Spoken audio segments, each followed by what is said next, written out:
சேலம் அம்மாப்பேட்டை ஸ்ரீ ராமலிங்க சௌடேஸ்வரி அம்மன் திருக்கோவிலில் 10ஆம் ஆண்டு 36 முறை கந்த சஷ்டி பாராயணம்.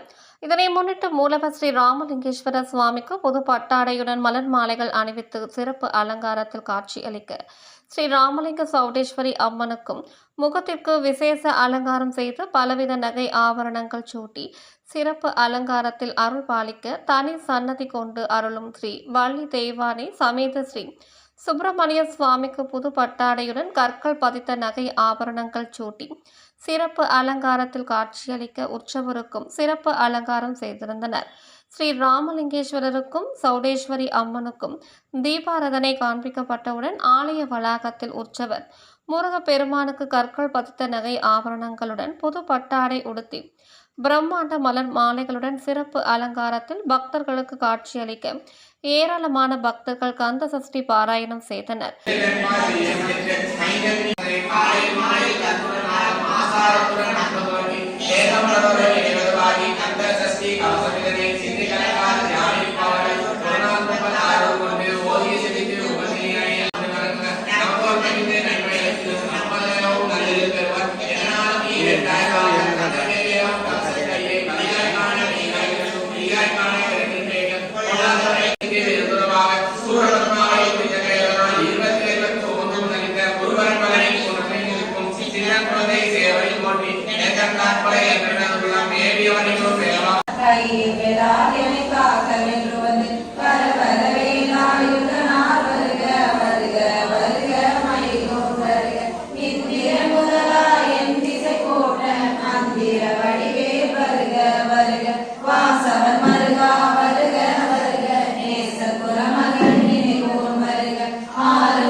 Bina baba saravana nirana mona mani baba saravana nirana nirana sasaravana baba varga varga asura kudi kedutha ayya varga ennaiyarum nirane sairoli bavana tiripura bavane tigaloli bavane paripura bavane pavamoli bavane adirumarga amaravali saduvan kai kaal silandi parkuttarane paruvaraya pusi ella piniyum entrane kanda illa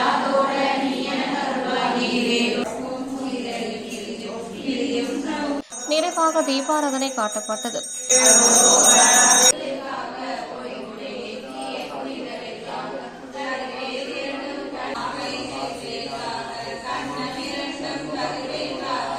இந்நிகழ்ச்சி ஏற்பாடுகளை கந்த சஷ்டி விழா குழு தெய்வ திருவாளர்கள் பசுப்புல B Jagadeesan, பசுப்புல B Venkatesan நினைவாக குடும்பத்தாரர்கள் சிறப்பாக செய்திருந்தனர்.